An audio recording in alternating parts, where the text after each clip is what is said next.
Dando continuidade ao assunto, eu vou falar rapidinho aqui sobre destrutores e por que eles são importantes. Quando a gente pensa em TADs que usam ponteiros, ou de certa forma em TADs que usam o heap, que aloca a memória dinamicamente. Entende? Se a gente compara um construtor com um destrutor, o nome vai dizer tudo. Entende? O construtor é um procedimento de inicialização e é usado para criar um novo objeto daquele tipo abstrato de dados. E um destrutor é um procedimento de destruição. Ele é utilizado para liberar qualquer recurso que foi adquirido na criação ou no uso, durante o uso de um certo objeto. Né? Se o objeto adquire um recurso, e adquirir um recurso pode ser alocar memória, ele é responsável por destruir aquele recurso no destruidor. Né? Então, destrutores têm um papel similar a construtores. No contexto dessa aula e boa parte do curso, o seu papel vai ser liberar toda a memória que o objeto pode ter alocado. Existem outros usos para destrutores, tipo assim, liberar recursos como arquivos ou travas do sistema operacional, mas são assuntos que vão além de PDS-2. E liberar a memória que foi alocado, o que é que isso quer dizer? Cada chamada new tem que ser seguida de uma chamada delete em algum momento da execução do código. E esse momento pode ser na destruição do objeto. Isso leva para uma filosofia de programação que é muito interessante. Tipo, que ela fala que a aquisição de recurso é inicialização. Isso é um nome complicado, mas a grande mensagem que é falada aqui é tipo assim, quem criou um recurso ou quem é responsável por um recurso, entende? Tipo, quem iniciou ele é responsável pela sua destruição, entende? Então, cada TAD é responsável por desalocar tudo que foi alocado. Cada objeto, que quando eu aloco um TAD na memória, isso vira um objeto, que cuide da memória que o mesmo alocou. E como é que funciona o construtor e destrutor da minha matriz? Entende?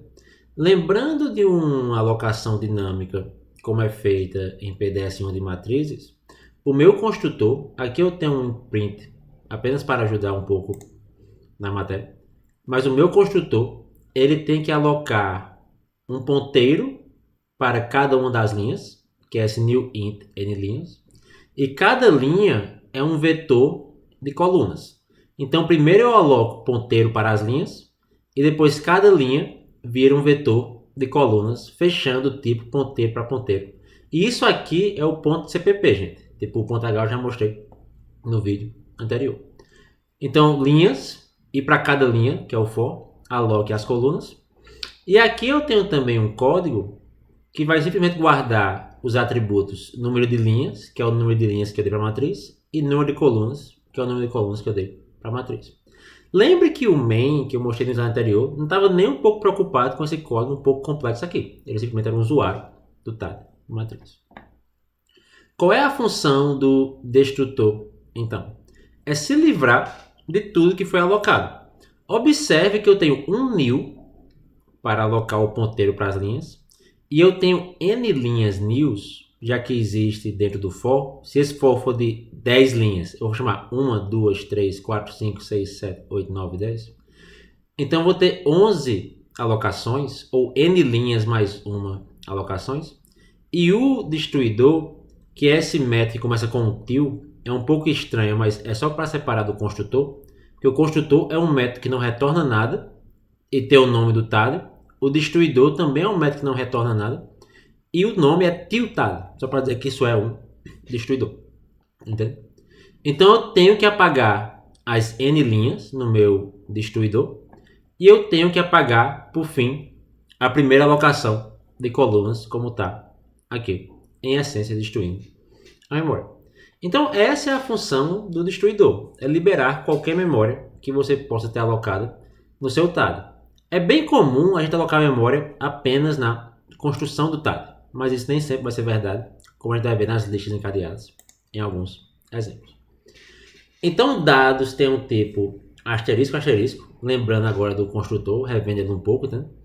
Quem lembra de C++, quem lembra de C, desculpa, de PDS-1, isso é a mesma coisa do malloc, só que lá a gente fazia o malloc com n, que é o número de linhas, vezes o tamanho do ponteiro. Aqui eu só faço o new int ponteiro direto, que eu já tenho apontadores para cada uma das colunas, entende? E a coisa meio que se resolve. Para fechar o exemplo, olhe o main, e esse meu main, ele vai alocar uma matriz com new e vai alocar um ponteiro para uma matriz. O que acontece sempre que eu aloco um ponteiro para alguma coisa? Eu estou usando o heap, então eu tenho que chamar delete. Quando você chamar o delete, o destruidor vai ser chamado automaticamente. Lembrando que meu código na construção imprime construindo e na destruição imprime destruindo uma matriz. Rodou o construtor, alocando ou construindo uma matriz. Chamei delete, destruí a matriz. Entende? Então chamei o destruidor. Essa segunda matriz aqui, ela não foi alocada no heap. Ela está sendo alocada na pilha e no stack. Ela não é um ponteiro, nem tem new. Quando é que ela morre? Você tem que lembrar que as variáveis que moram na pilha, elas só morrem quando a função termina, entende? Então essa matriz vai morrer quando o main terminar. Então construir uma matriz e quando o main termina, destruo a matriz sozinho. E olha o que é bacana, o destruidor é chamado automaticamente para objetos que moram na pilha, mas para objetos que moram no heap, eu tenho que chamar o meu delete. Então, destrutores são chamados nos dois casos, mas você tem que lembrar de 2 aulas atrás, né, que quem cuida do heap é você. Então, se você que cuida do heap, você tem que dar o delete para invocar o destruidor, que vai apagar outras coisas que moram no heap. Se é no stack ou na pilha, vai ser destruído sozinho depois que a ação termina. Note que ser destruído sozinho quer dizer que a variável vai ser destruída só, mas ela ainda precisa de um destruidor para destruir outras coisas que ela pode ter alocado, tipo a matriz. E só para lembrar novamente, né, o computador é quem cuida do stack, você cuida do heap, entendeu? E o destruidor é útil porque se a matriz é alocada dinamicamente no heap, é o seu trabalho implementar ele para cuidar do heap. Entendeu?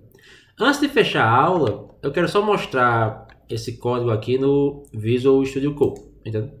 Só para deixar claro como é a organização do TAD matriz no Visual Studio Code. Eu tenho aqui uma pasta, deixa eu dar um zoom rapidinho, talvez fique mais fácil para vocês verem. Entendeu? E note que essa pasta matriz da aula 4, entende? Ela tem um main.cpp. Aí o meu zoom bagunçou, vou ter que voltar mesmo aqui. Ela tem um main.cpp, que é aquele main que a gente só faz rodar e setar as matrizes. Aqui eu tenho um exemplo de construtor e destruidor para vocês executarem. Eu tenho um outro arquivo, matriz.h, que basicamente eu fiz aqui um new file e criei um matriz.h, que define o cabeçalho, como vocês viram nos slides. E eu tenho um matriz.cpp, que é quem realmente implementa essa matriz, fazendo o include do matriz.hansel e define para o tipo matriz, dois pontos, quais são os seus métodos. Entende? Então tem um construtor, tem um destruidor, tem o setter, o valor, o soma e etc. Se eu quero imprimir esse exemplo, entendeu? O que eu vou fazer? Eu vou caminhar até a pasta do exemplo, só porque aqui eu estou na pasta errada. Isso aqui está na pasta matriz. E eu faço um G++ no main.cpp, matriz.cpp, criando o meu objeto main.